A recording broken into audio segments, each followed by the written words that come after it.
No, it's all good. It's all good. Of course it is. It's all good. This is natural. This is Hey, what we do. hey, listen, I try to be nice to him sometimes, but he got this smart mouth. Rhonda, I have no idea what you're talking about. Brother. I mean, you always saying these things, You know I and know where you live, right? actually, you don't, because I moved. Yeah. Did you? I did. I'm moving too. Ask me where I moved to. No. You probably have something smart to say. I do. I actually did. Look at the Terry. All right. So, how was your week, Rhonda? Wonderful. That's what's up. That's what's up. Absolutely wonderful. So I the found 20th is Father's Day yes. on June 20th. How y'all feel about that?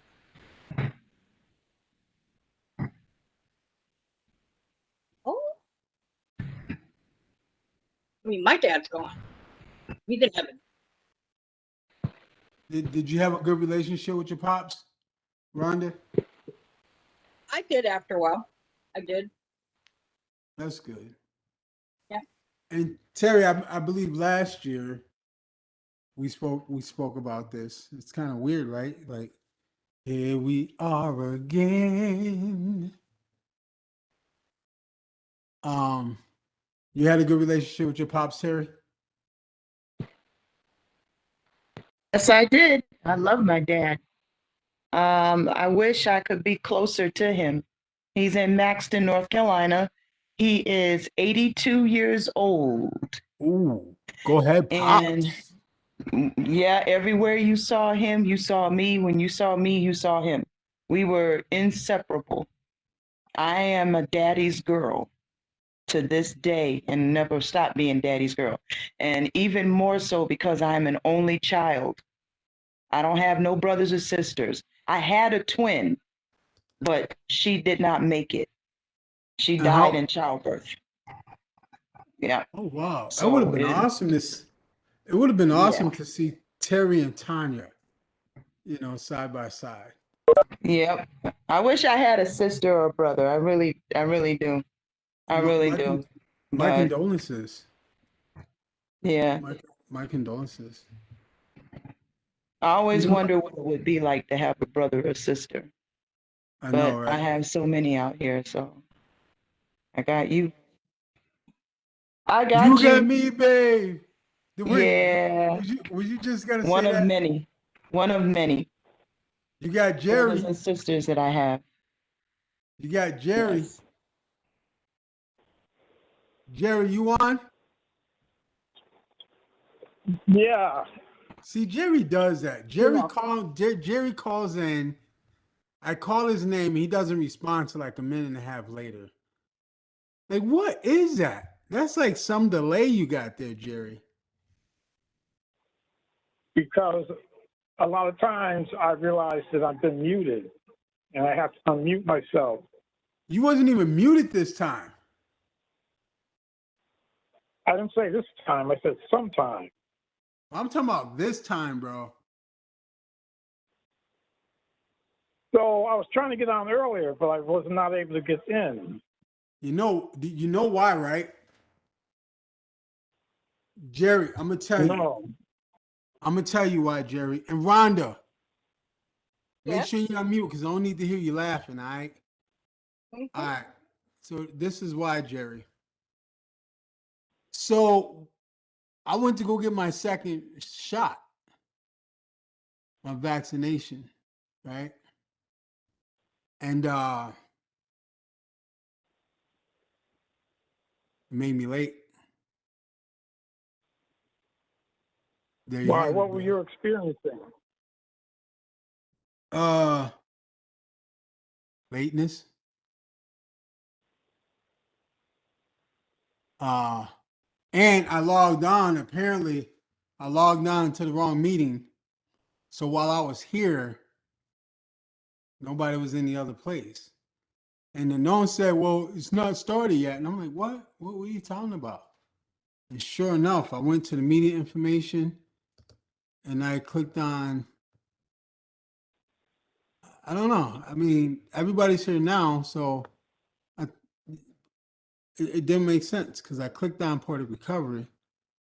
But anyway, you guys are here now, Yeah. and I So anyway, appreciate that. what's the topic? What's the topic today? So before you rudely came in late, we was talking about Father's Day, and so I'm gonna go to Nanon. Nanon. Yeah, Oh, I thought you were snoring. I can hear my name. Um, how was your relationship with you and your dad? We all right. Oh, he's still alive? Yeah, he lives in Montreal. Word, okay, okay. 'Cause I know some of y'all getting up there in age, so I was, the older we get, the older our parents get. Like Jerry. Jerry's like what? How old are you, Jerry? Like 83? 74. 74?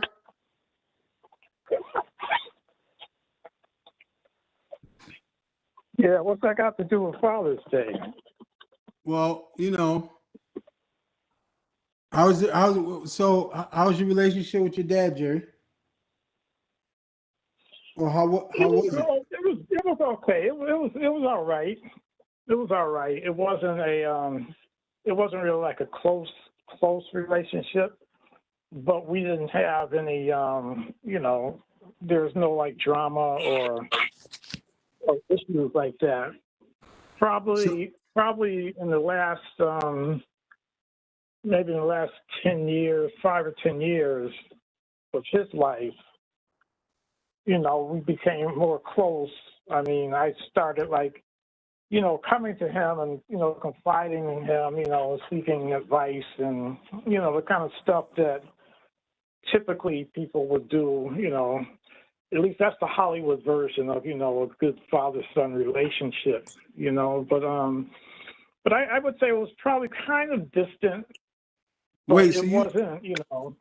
you saying you didn't have the Hallmark version? Yeah, it wasn't like, no, I said the Hollywood version.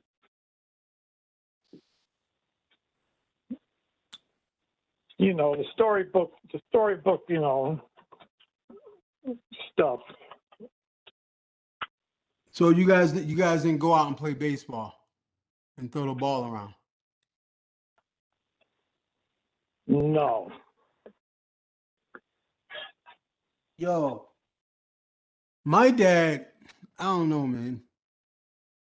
I mean, you guys can tell me if I'm wrong or not, but when I met my dad at 12, he bought me some grapes. And I felt like he ate most of the grapes. And I was kind of like, yo, well, why would you eat all the grapes when you bought them for me? And maybe I was a selfish child, but like that's the only thing you've ever bought me in my life, and you ate them. You see what I'm saying, Terry? Yeah, well, one way of looking at that is that, rather than him buying them for you, he bought them for For you us, guys to eat together, to share. I, Unless I he was said, unless I he was said thinking these are about for you. I was thinking about that, but if that was gonna be the last time I ever saw him, he should have just bought them for me, bro. You know what I'm saying? So at So least I you're could be saying, like, my so dad you're saying bought the me first something. time, so you're saying the first time you met him was the last time you saw him? No, but the last time I met him was the last time. Wait, say that again? The last time I met him was the last time. So that was when I was like 12 years old. So you met him when you were 12, Yeah, and you didn't see him after you were 12. nah. No.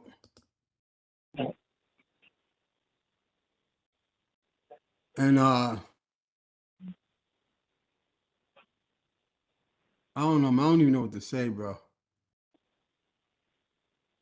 Yeah, well, I think that a lot of men's relationships with their fathers are kind of strained, you know. Mm-hmm. Yeah, I don't think like the Hollywood version of dad and son is really the reality. You don't. You really don't think so? Well, I was just particularly not in communities of color. It's not. I don't think. So you and your dad didn't go and cut down the 15-foot Christmas tree and put up in a We house? did. We did that. Okay. It wasn't him and I, but that was part of my experience growing up. Yeah, that was part of our tradition. So yeah, I mean, we did stuff like that. So again, it wasn't I didn't have in a bad experience or relationship with him. It wasn't like just like a close kind of thing. Rhonda, Yes. what do you think fathers need to do for their Do I children to think what? make? What do you think fathers need to do for their children to make the mom happy? Be there. I mean, be. What does that mean? Be there. Show up. Be proactive in their children's lives. Can you give us some examples of what that means? Um, I'll use my own experience. How about that? It's the best Mom experience. and dad divorced. Dad Mhm. found another woman, and he forgot about us. He made a whole new family. Oh, so dad didn't even come around. Right. So that wasn't even about making time. That was just about just Yeah. okay. So You yeah. I mean, co-parenting, proactive, be a part of that child's life. Communicate effectively with the mom. There's a lot of miscommunication going on in know. a lot Okay. of people's lives that I've met. It's all about what he did wrong or what she did wrong, and nobody's actually communicating effectively. Right. So yeah. Terry, what do you think? What do you think fathers can do for their children to make the mother happy?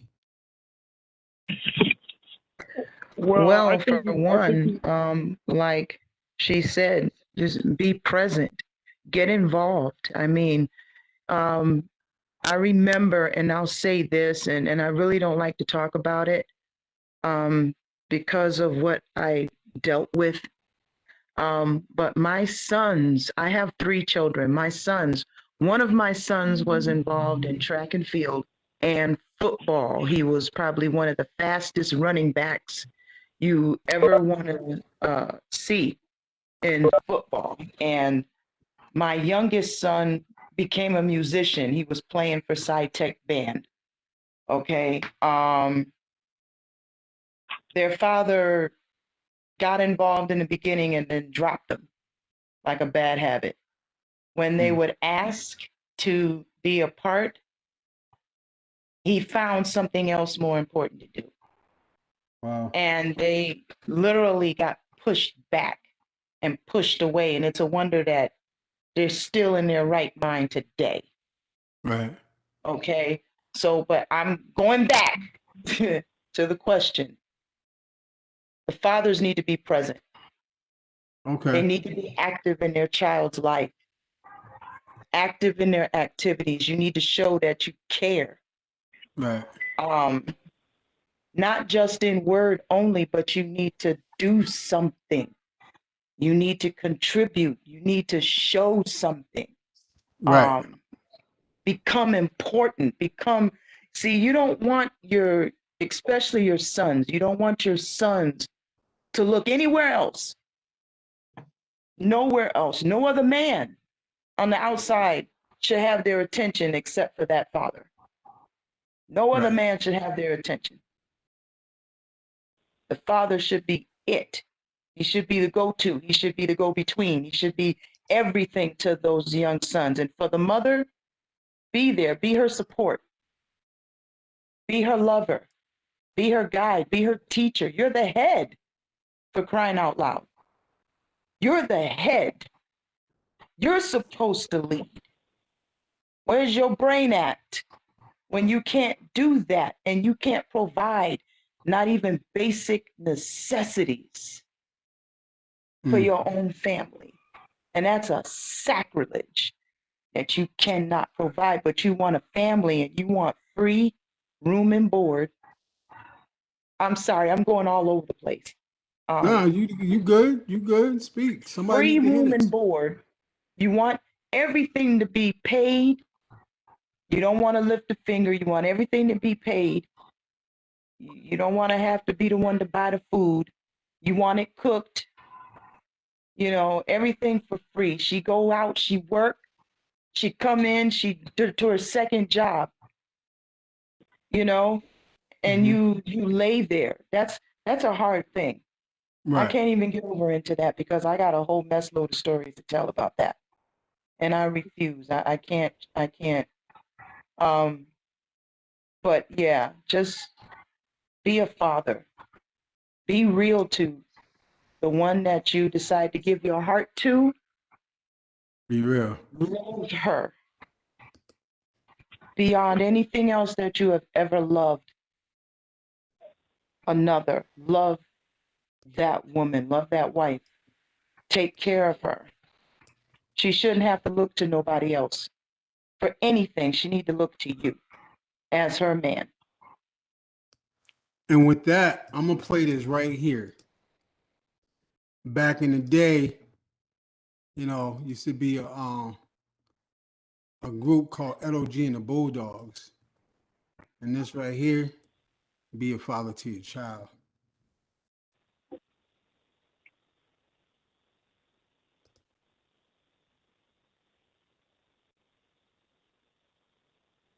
Wait, can you guys hear this?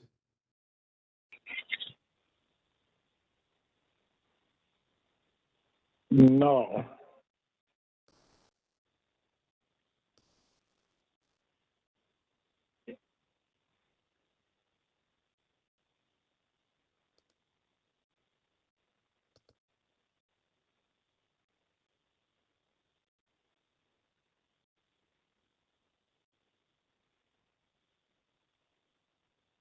Wow.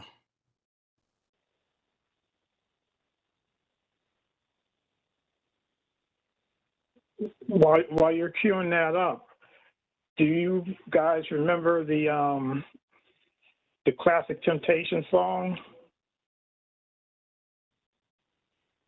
Papa was a Rolling Stone. Yep. That song, right? I mean, it was one of their bigger hits, but sadly, it resonated a lot. A lot of Black folks related to that, and I think it's unfortunate, you know. But yeah, I think I just want to add one final thing. I think that one of the things that, if not the thing that a father can do for his kids, is to show their mother respect. Yeah. Whether they're together or not. You know what I mean? Because that's the model of how you treat a woman. I mean, what you see, how you see your father treating your mother, is basically, for better or for worse, how a lot of men wind up treating, women in their lives. Right.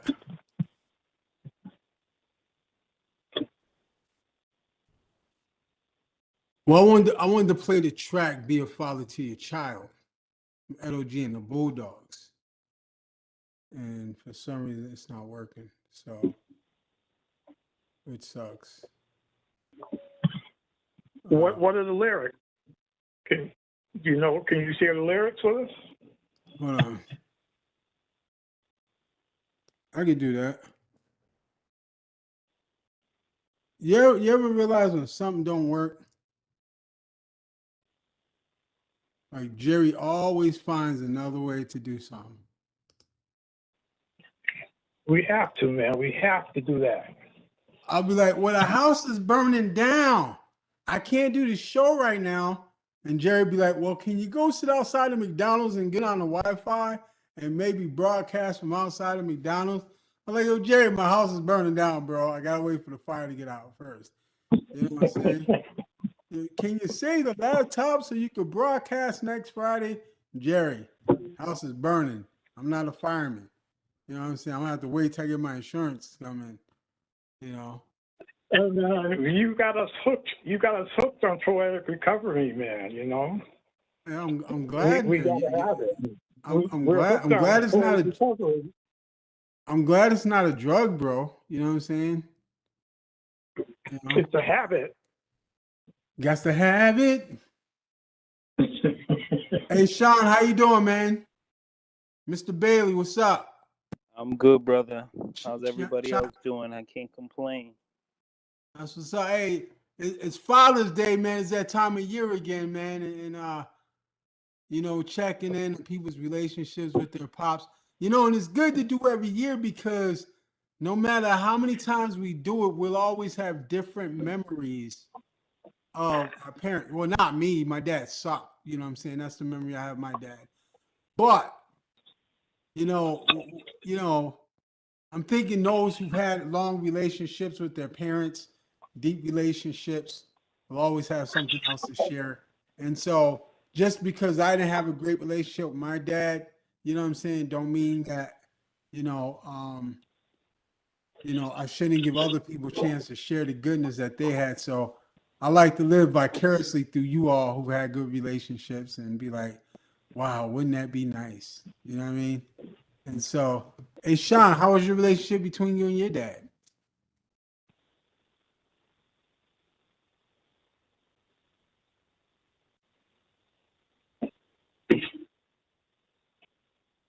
Mr. Bailey, are you there? Oh, sorry about that, Maurice. But yeah, Where my did you go, relationship bro? with my relationship with my father is great. Great since birth, since I can remember, really. That's dope. Still great. So, I'm grateful for that. I think I met your dad once or twice, bro. Yeah. You met him a couple times, I think. Yeah, Yeah. definitely.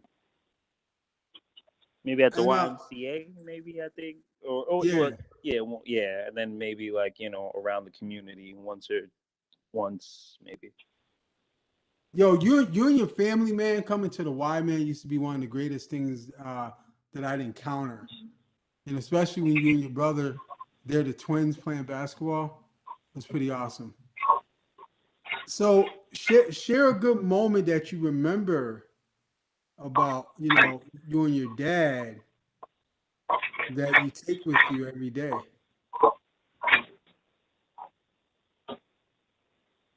Lot, but I think the one I don't know, for some reason I always remember when I was 7 or 8 in a canoeing trip, the first time ever going canoeing. Um, Dude, you a black dude and you went canoeing? yeah, I think so. It was either canoeing or the kayaking or something like that, or Was like. you like, Dad, they're gonna make fun of us because we're black and we're canoeing? Was you saying stuff like that? Nah, not that I remember. I mean, I enjoyed it. All I was remembering was complaining about how tired my arms are from paddling the paddle. You know, I'm like, man. But other than that, I don't really know why I remember it till this day, but I do. But it's a good memory. of Do you me go? and my brothers and my family having a good time. Do you go out canoeing these days? Nope, that was actually the only time I've ever done any type of I guess water sport. So that was the only time. Bro, your arms hurt that bad. You was like, I'm never going back again. Basically. Hey, John and Andrea, how you guys doing? Nice to see you all on tonight. Yeah. Yeah. Hi, Maurice. Hi, everyone. How are you doing? So, can you all share us how your relationships were with your fathers? Sure. I had a great relationship with my dad. I was the oldest, and I had three brothers, and so I was kind of special to my dad for that reason. And one of my fondest memories is going for walks with him when I was, I don't know, 12, 13, 14. And he knew a lot about star constellations, and he would point out all the different constellations in the sky as we walked. And to this day, I still remember a lot of them, and I love looking up at the sky and picking them out. See, now, if I ever have a child and we're walking down the street at night and they're like, Dad, what's that? I'm like, I don't know. But you know what we can do? We could take out a map and we can find out. And so I'll take out a map. We'll look up at the sky, and my kid look at me and be like, Dad, you don't know what you're doing, do you? I'm like, ah, we're trying. So I'm glad you all had that. I'm glad you had that good, that beautiful experience. Um, do you remember any of the constellations these days, Andrea? Oh yeah. Do you pass that relate? Do you pass that on with your to your children, or have you? I did. I don't know if it stuck though. I pass it on to everyone when I'm walking with at night. Oh, really? Yeah. And what about you, John? Well, thanks for asking. You're My welcome. father, yeah, my father loved me. I do know that. And I had the experience of him and my mom divorcing when I was 3 months old. So I never grew up with him. I only saw him on Sundays. And he remarried and had a couple more kids. And I always felt like the outsider. I always wanted to be on the inside, closer to my father. And he tried, and we spent time together. But my experience of him was like I wanted more, and I wasn't getting it. And then, of course, he was a businessman and making a living and working too hard, like too many men do or had to do. And so he had less time to be with me, even because of that. So growing up and as an adult, I had a difficult relationship with him, but of course it started hard in childhood, like I said.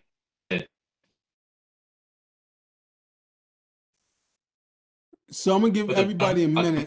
Because it's easy for you. Oh, I'm sorry, your computer froze. I thought you was done. I apologize. Just stated that he's gone like 8 years, and but I know he did his best and he loved me as best as he could. We just had some struggles. My condolences, man, and I'm glad that you've gotten some positives out of your relationship with your dad. Or able to see the positives. So thank you for sharing your experience. I'm gonna give everybody 1 minute to throw some gems out there for those who are struggling to be a dad in a relationship with a mom that they don't get along with. What suggestions could you give them so that they can maintain their relationship with their child despite whatever negatives are going on between them and the mother? Terry, go ahead. You're up.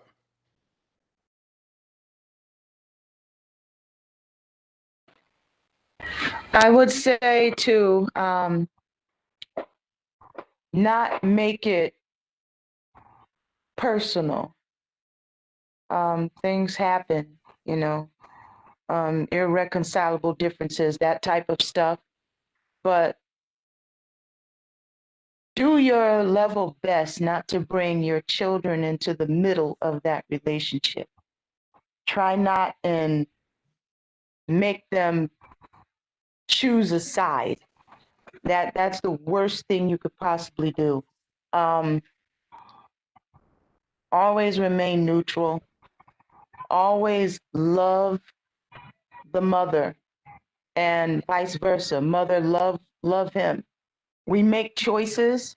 Sometimes those choices aren't always the best choice at that particular time. But you want your child to see you making good choices, not bad ones. They don't need to see you woofing and barking and cursing and all that other stuff. They don't need to see that, because what they see, that's they become. You understand what I'm saying? Your children become what they see. So if all they see is fighting, they become that in Right. their own relationships. And you don't want that to happen. You still want them to see the love that you have, even though you may have differences and stuff going on. You always want to put forth positiveness. You always still want to encourage your children. Right. Let's just say that you want to be the best version of you, All right. Thank you. no matter what happens. Thank you. Sean?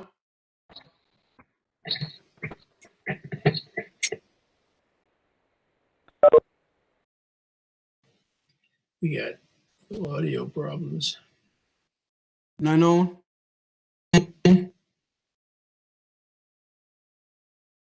Hello. What would you say to someone to a father who's having issues with their with the mother? What advice would you give him to maintain a relationship with their child even though he's having a bad experience with the mother? I don't know that I have like a perfect advice for that. Um, Terry said something earlier about, living that experience as a mother, and dad wasn't around. Um, and that's something that I am still living through right now, as a mother of three, where my kids, I have one who's excelling in athletics. He does wrestling, track, football. Not one of these occasions that dad managed to be there. Same thing with the SciTech band too. My oldest one was in the band. The kid was an excellent drum player. Never made it to his drum stuff.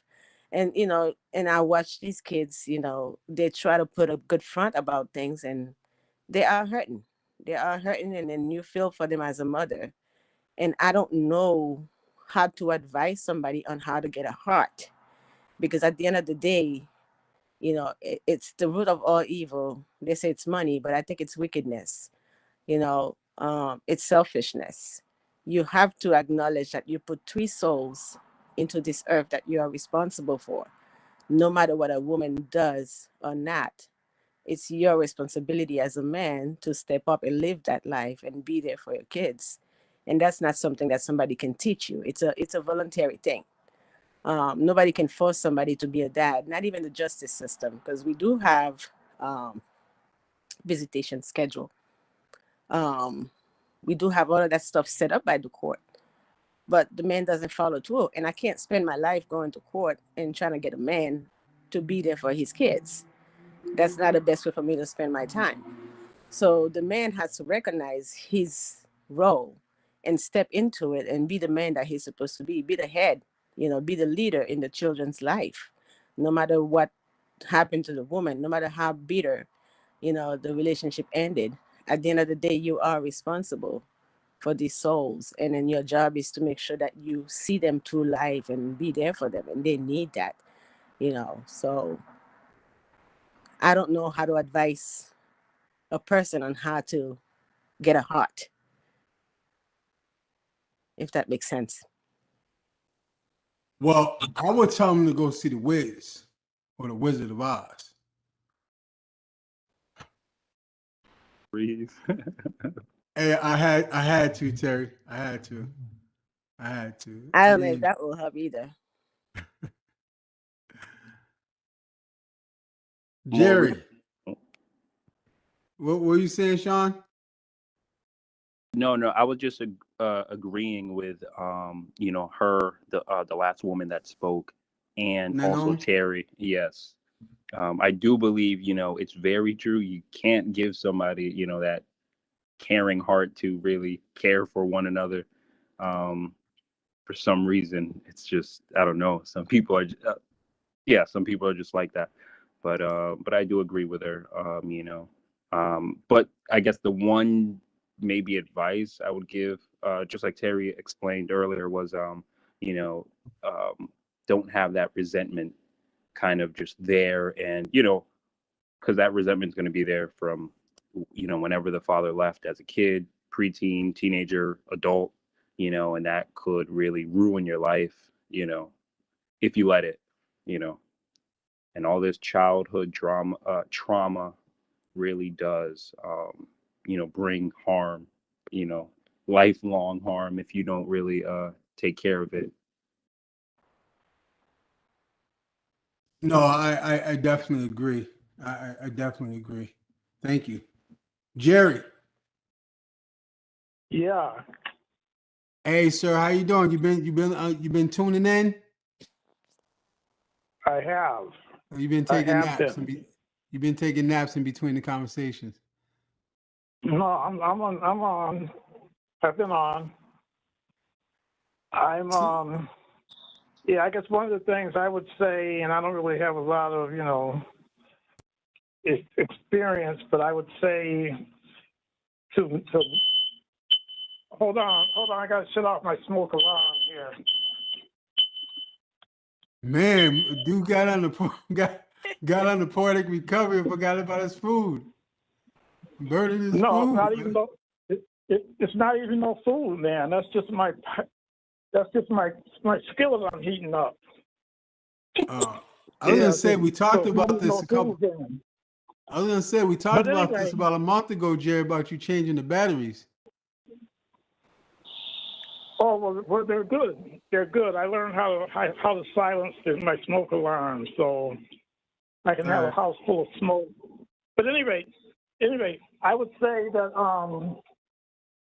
in tune with this being poetic recovery, I guess I would say to fathers out there that if you have issues, if you have substance abuse issues, if you have anger management issues, if you have issues that need to mental health issues, to deal with that, to deal with those and treat those, because if you don't, that's going to overflow into your relationship with your kids or into their lives. So I think that I think that a lot of what happens with men happens under the influence of whatever they're dealing with.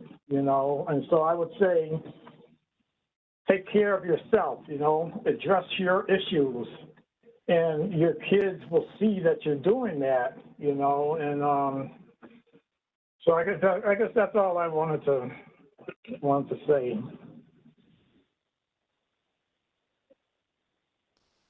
Thank you, Jerry. I appreciate that. And I appreciate all y'all's response. Um, John and Andrea, were you all able to give a response to that question or no?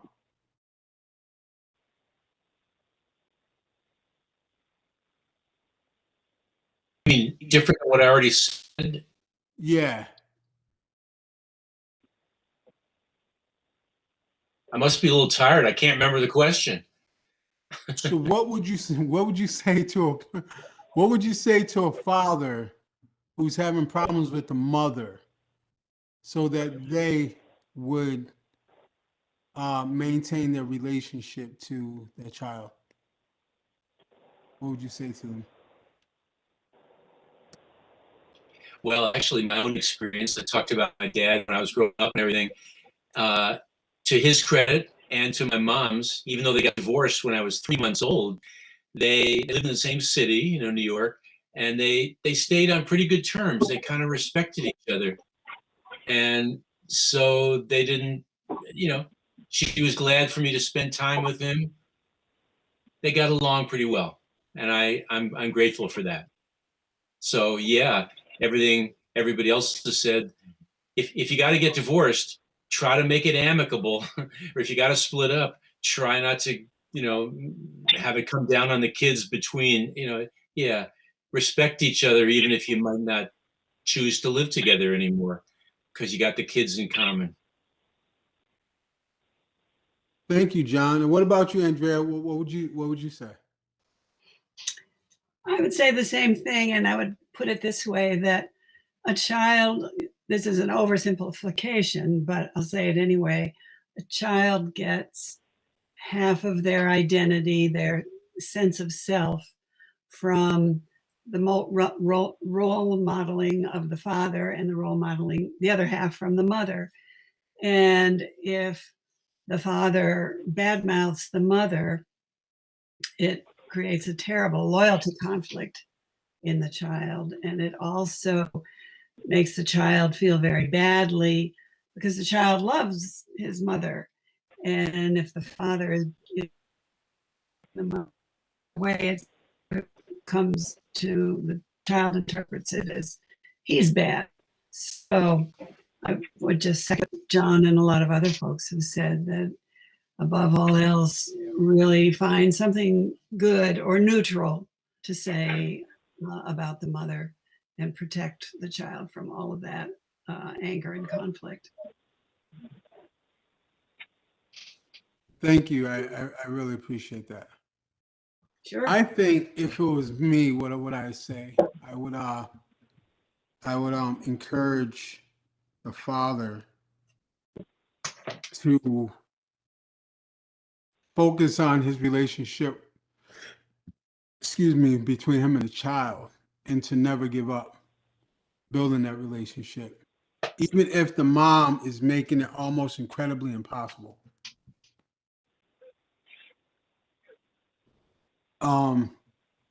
That, and I know this kind of sounds harsh, but I've said to dudes in the past, man, be like, man, I don't even go around because my baby's mom, blah blah blah. I'm like, listen, bro. I'm like, you're destroying that child's life. No, but her, I'm like, listen, this is why. You're choosing not to be in that child's life. It doesn't matter why. You're choosing not to be in that child's life. At the end of the day, that child is wondering why you don't love that child because you don't show up. Well, his mom, like, it's not about the mom, right? You got to figure out how to let what she says to you roll off your back, like water off a duck's back, right? And focus on that child. You have to figure that out, right? There is no, if the mom's not nice to me, I'm not going to go see my baby today, right? That's a weak individual. And I know it sounds easy coming from someone who doesn't have a child, right? But I'll tell you, check it out. I had a friend of mine, right? I help I kind of help raise her children, right? Now her mom, this ain't even they're not my kids, right? But she accepted me, and we became really close, right? But her mom was mean to me, yo, like, right? and her mom took care of the kids, right? You know, and even still, I came around to help the children. You know what I'm saying? You know, because the mother and the dad had their own issues, and dad wasn't around. You know what I'm saying? And by the time the grandmother passed away, like her and I had a real close relationship. You know what I'm saying? Because sometimes she would just call me up like, "Can you give me a break?" I'd be like, "Absolutely, no problem." You know, and the youngest one, right?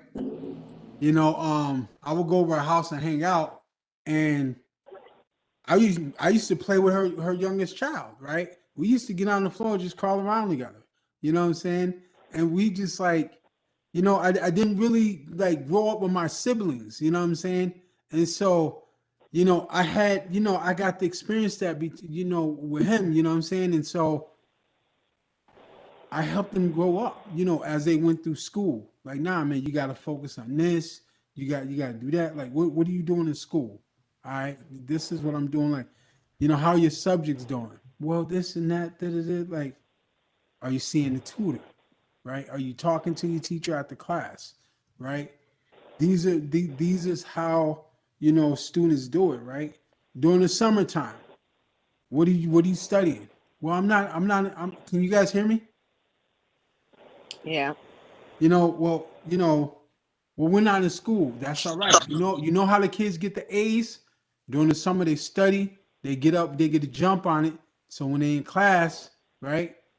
They seem like they know more, but they just did what they had to do. And I like to say that they're doing good. I like to say they're doing good. You know what I'm saying? I'm grateful for that. And but if I would have been like, oh, well, my friend's mom is mean, so I'm not going to help out, you know what I mean? Come on, like, I'm sitting up here talking about, oh, we got to build community, you know what I'm saying? But, like, and I know what those kids were feeling because when my mom and dad was going through their stuff, you know what I'm saying? So I wanted to fill a gap, not even try to be the dad, but just be someone near, another person in the community, so they know that someone was there, because I don't ever want someone that I've been around to be able to say nobody was there for me. You know what I mean? And so by the time the mom passed away, I mean, she was real grateful, and so weren't the kids. You know what I mean? Um, so I would definitely tell a father, like, man, listen, I know you're frustrated, I know you're upset, but you really have to find a way to be able to um, take on what's going on with the mom so you could be there for your child. That's what I would do. Um, but poetry, poetry, singing, singing. We're gonna come to that in 1 second, but hey, there's something I want to say. Tomorrow is Juneteenth, is now a federal holiday. What's up? What's up? Woo. And I want to thank y'all who came to my Juneteenth events over the years. Thank you very much for being a part of, participating, right? And so we're going to tomorrow night. I'm bringing a group of people together. We're going to get on here. We're going to have a discussion. We're going to talk, so on and so forth. And after that's done, I'm going to promote that to the internet, you know, as our highlighting Juneteenth event. This year has been really, really hard on me. Been hard on everybody, but it's been really hard on me, in good ways and in bad. Um, Recently, I've been having to really focus on the rest of my life. Decisions now impacting the rest of my life. And so I apologize that I've kind of like haven't put the time that I normally put into the events. So I deeply apologize, but I still think that we should do something to honor Juneteenth, to honor those who fought, struggled, you know, for these um, for these victories, these battle victories. And I say battle victories because there's still a war. Um, and I think that when we figure out how to come together as human beings and we figure out the truth of humanity, we'll win the war. And so that's what we have to do. There was a point in time before the United States where color wasn't even part of the conversation when human beings, connected up. Wasn't even part of the conversation. So I think, one of the best ways to eradicate racism is to change the system.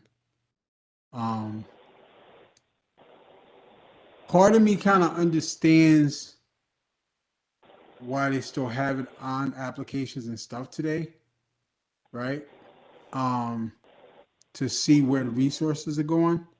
But then I also think that that's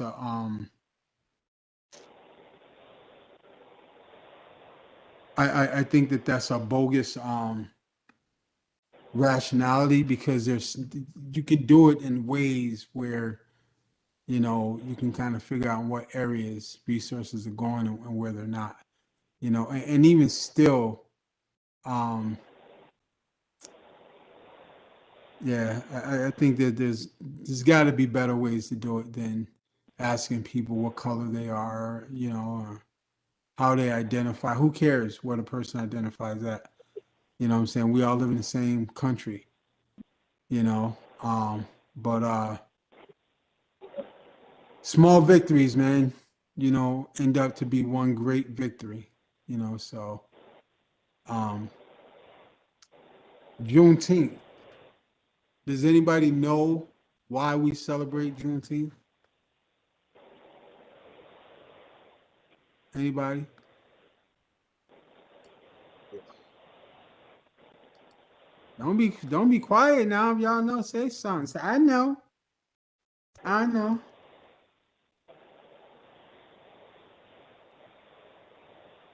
The abolishment of slavery.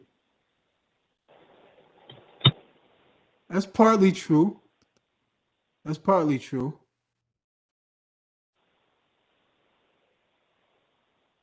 Do you Why know the partly? whole do you know the whole story?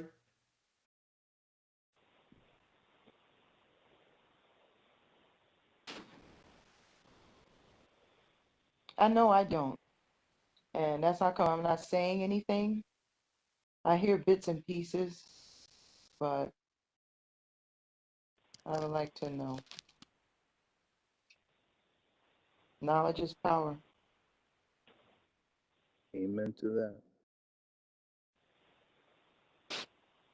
So I'm gonna read this um, from the National Museum of African American History and Culture. All right.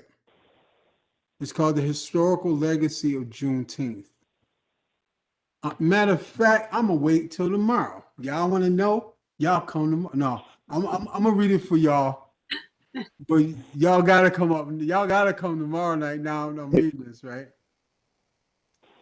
on Freedom's Eve of on Freedom's Eve or the eve of January 1st, 1863. The first watch night services took place on the night enslaved and free African Americans gathered in churches and private homes all across the country, awaiting news that the Emancipation Proclamation taken effect. At the stroke of midnight, prayers were answered as an enslaved people in Confederate states were declared legally free.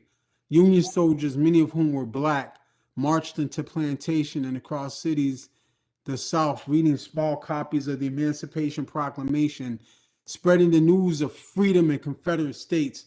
Only through the 13th Amendment did emancipation end slavery throughout the United States, but not everyone in the Confederate territory would immediately be free. Even though the Emancipation Proclamation was made effective in 1863, it could not be implemented in places still under Confederate control.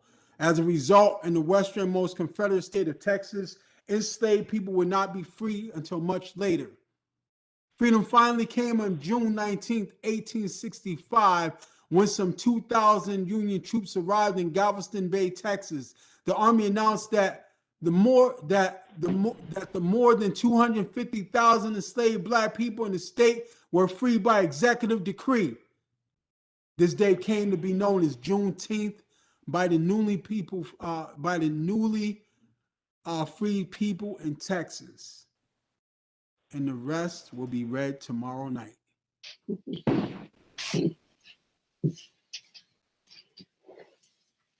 So, question: Yes. when is our contract going to be ratified? Which We're contract? doing all of this stuff, but we still haven't been made a people yet. We're still considered 2/3. They never ratified our contract, and we keep trying to get reparations, and that's not going to happen. I'll tell you what. Let's talk about that tomorrow night. Oh, Right? No, let's talk about tomorrow, because there are groups that are forming to fight for reparations. And there's a group that's forming in Northampton right now.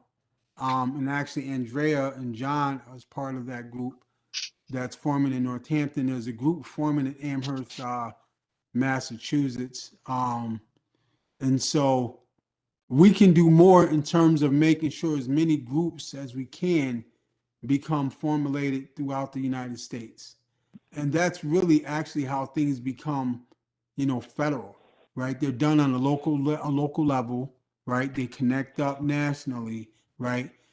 People bring it to the state houses, each other, to the communities, and gain massive support. And that is how it becomes federal, right? And so tomorrow night, would you have time to come in tomorrow night? We're going to start at 6:00. I'll be here. All right. And so I'll give actually Andrea some I time just to think actually. that's like important. I mean, because we're trying to do all this stuff, but we're still not recognized as a people. You understand? Well, We I still think don't have that rights. We still don't have. And I know you're going to talk about that tomorrow, but that's been on my mind for a long time. I had thought that there was something, that there was a ratification. Exactly. Hold on. That was the Dred Scott decision. And was that returned later?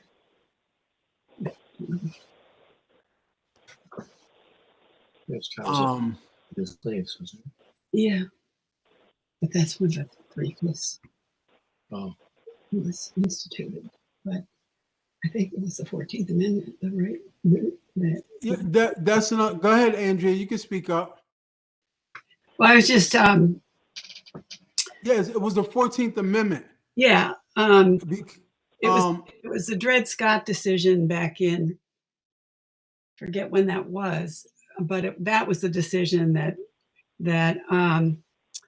said that Black people were only 3/5 human, and he was free Black, and then he crossed into Missouri and was automatically became a slave, and then it went to court, etc. And that's when that decision came down.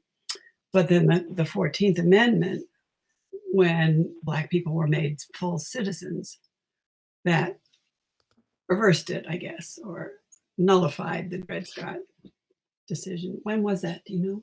14th Amendment? I don't. I don't either. Give me a second.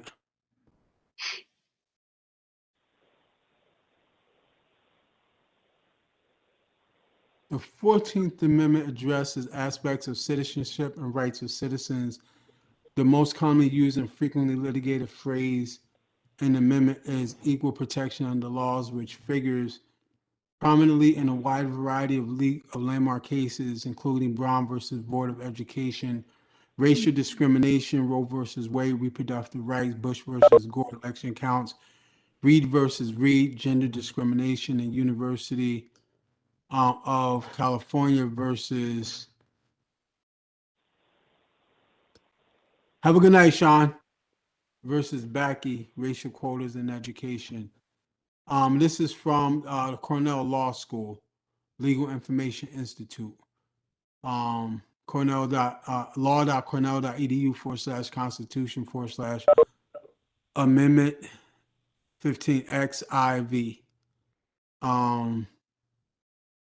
So section 1 of Amendment 14, all persons born and naturalized in the United States and subject to the jurisdiction thereof are citizens of the United States and of the states wherein they reside. No state shall make or enforce any law which shall abridge the privileges of or immunities of citizens of the United States, nor shall any state deprive any person of life, liberty, and property without due process of law, nor deny to any person with this jurisdiction an equal protection of the law. Now, I hear what you're saying, Terry, because sometimes we'd be like, yeah, but they made this law that said that we was only 3/5 of a person, but other laws were changed, amendments have been added and stuff like that, which supersedes that law, right? So this right here, right, supersedes that. Just like it says, all persons born or naturalized in the United States. It didn't say all persons born after such and such a date.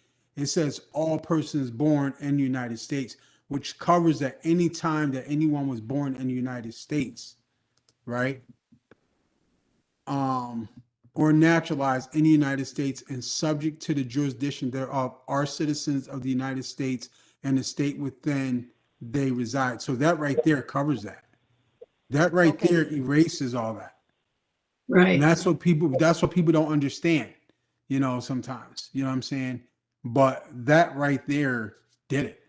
You know what I'm saying? So, and to be honest with you, this recognizing Juneteenth as a federal holiday kind of solidifies it as well.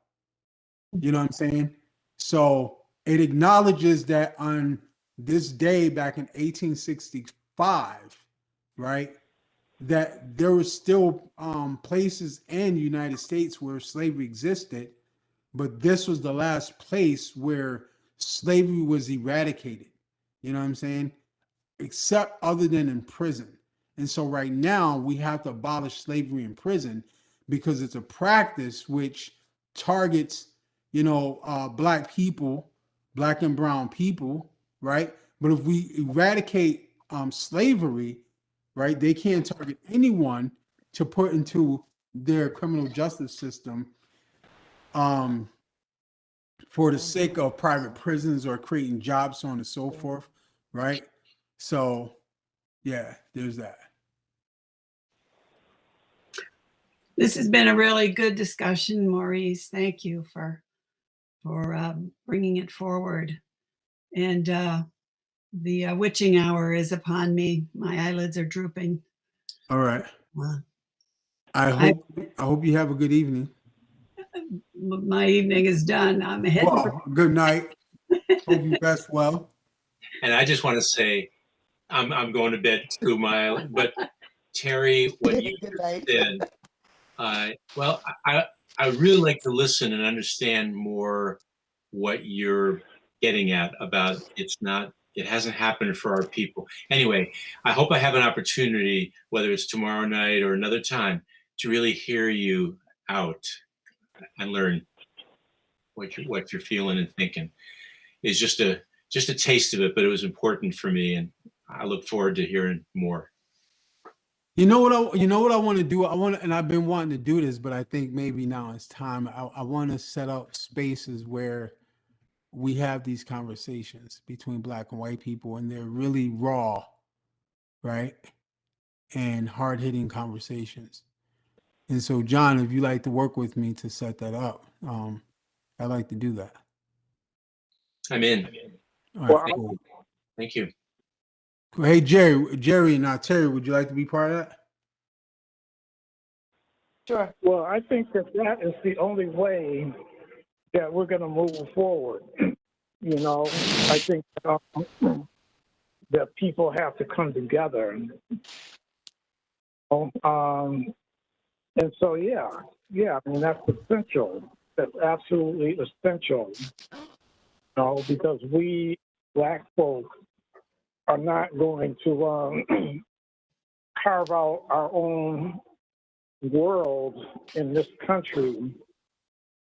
You know, we need to coexist with people, you know. And so, yeah, I think what you're saying makes perfect sense. And the conversations don't necessarily have to be hard hitting. They just need to be something that makes people kind of open their minds a little bit and consider, you know, the other side of things. Right. I would just add that I think I want to do conversation is good, get to know one another, just like we're doing tonight. But in terms of reparations and the really important, it's up to me to really listen. I want to hear, I want to listen, I want to understand more than say what I think or what, you know, like that. We've actually begun in Northampton. We are seeking out members of the Black community up here for their leadership and their ideas. Yeah, it's got to come from white people to create a reparations culture. We're trying, you know, we're working with other white people, but we want leadership and we want feedback and we want, especially if money finally gets allocated by the town, the city, whatever, where that's going to go and how it's going to go is not up to us to decide. The only problem I see is this, and whatever happens has to be written in a way where, first of all, we'd have to really look. I mean, I saw this one article where it was saying that, like, if you actually count, if you actually tally how much in reparations is owed, it's in the trillions of dollars. Yeah. It's in the trillions.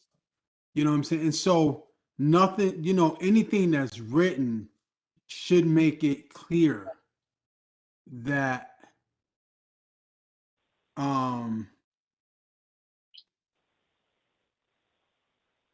until there's a national debt of $30 trillion is paid, right?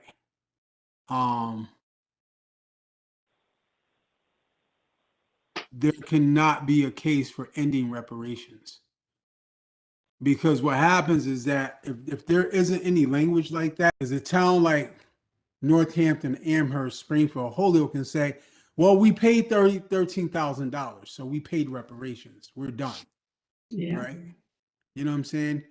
And it would be hard in court to say, well, no, they're not done if we agreed to a contract that said, you know, pay reparations. You know what I'm saying? Something needs to make it clear where that you can't just put any willy-nilly, you know, amount on this and then it'd be okay. I don't care if you guys had 20 black people that joined your organization and agreed to $100,000 or $100 million, right? That still may not even be enough. And sometimes people agree to things because it sounds, you know, okay to them, but they haven't factored in, you know, what it really costs. You know what I'm saying? And reparations goes beyond an economic, you know, price tag, right? There's healthcare, right? There's housing. Yeah, Right? those systems have to change. Huh? Those systems, healthcare Oh, system, education, housing, have to change. absolutely. Absolutely. And that's a big part of reparations. So once you send me that letter, Andrea, I'm gonna forward it to some people that I've spoken to, and so then they're gonna forward it to other people as well. All right. So All right. all right. Yeah. Continued. I just want What'd to you say? add that, yeah. I just want to add that I think when people talk, or what a lot of what I hear about reparations is about money, and that's all well and good, but it doesn't mean it's meaningless, because if the systemic stuff that's in play remains, then the money will be gone in, X amount of time. You know what I mean? And so I think that, that we have to start looking at, or asking, what is it that we really want? When we talk about reparations. And I'll just end with this. So the German government is paying, I don't know how many billions in whatever you want to call it, reparation to Jews that were affected or impacted by the Holocaust. And so, I think that in some level we could say, yeah, well, there's some people who would say, oh, well, you guys were on welfare for all these years. That was like reparations. Basically, my point is, I could hear other people saying, yeah, we'll give you X amount of money. And then to your point, Maurice, and then we don't want to hear nothing more about, about the past. We'll pay you off to be quiet, Mm. Well, Yeah, that's all I got to say. Now, we're going to tune in tomorrow. We're going to drill down deeper in this tomorrow, right? Mm-hmm. Yep. We're making a start.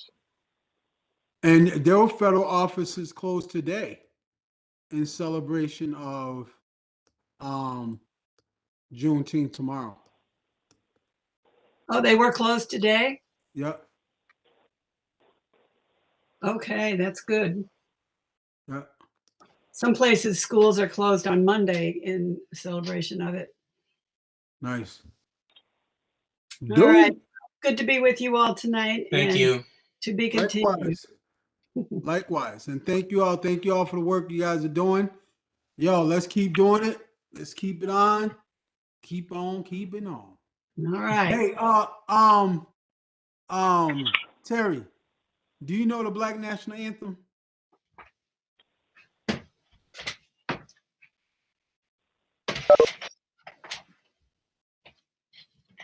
What, lift every voice and sing?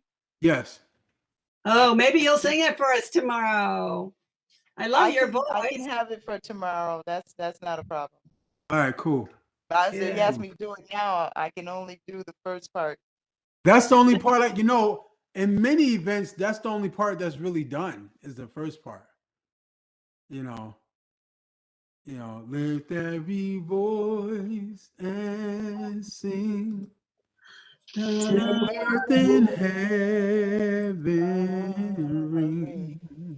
Ring With with the harmony of liberty. Let our rejoicing rise high as the listening sky. skies. Let it resound See what happened like the tomorrow. rolling sea. That's a lot of words. Sing See you us tomorrow. Sing a full of song the faith that full the of dark the past has hope that taught oh, you us. all Sing a song full of the hope that the present has brought us, facing the rising sun of a new day begun. Let us march on till victory Victory is is won. won. Oh, This we'll is the have it one tomorrow. that trips me up. Stoning We'll the have it tomorrow. road we You trod, still singing? You on the painted the next track. stanza? Yo, listen. You're gonna be by yourself. Yo, I need words in front of me. that's what I got in front of me is words. What you think? I got that. I know the whole thing from, I know the first Oh stanza. no. After Oh that, no. it's like, yo, listen. Hey, I want to thank you for, oh, yes. Can you end with a song? Can you take us out?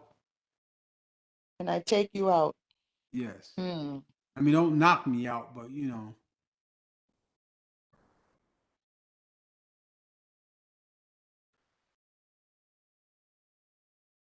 Oh boy. Can I take us out? Take me to the King. I know that there are times in your life Hmm.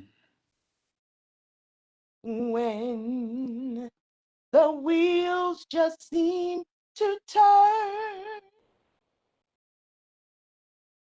and uncertainties about your tomorrow seem to grow. One thing you should remember, and you should always know, I'm the very one who loves you. I love you the most. This is what Jesus said. I am just one prayer away. Call my name with your heart, and I'll hear every word you say. When you cry at night, I'll wipe the tears away. Just pray, my love. I'll be there right away.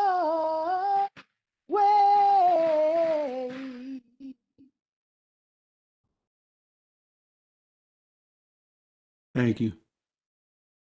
Thank you so much. And I appreciate that. It's always a pleasure having you on. We're gonna Pleasure get being here. this. Always. I'm gonna get this technical stuff worked out, and once I do, it's on like Donkey Kong. Thank you so much for being here. I hope you have a good night and be well. Absolutely. You as well. Get some rest. And happy Okay? Juneteenth. Yes. Thank you. Happy Juneteenth. Love you, Maurice. Love you too. Want to thank you guys again for joining Poetic Recovery. Another beautiful night of connecting, bringing people together from different places, create a space where our voices can be heard on our terms as Black people and as a conscious people. People who care, love, and are struggling to find space, create infrastructure where we can live and thrive. Tonight we spoke about Juneteenth. We spoke about Father's Day. We didn't cover the issue between men and women, but we will. We'll get there. We'll laugh and we'll cry and we'll laugh again. Until then, thank you all for tuning in and have a beautiful evening. And tomorrow, have a wonderful Juneteenth. Peace. Have a good night.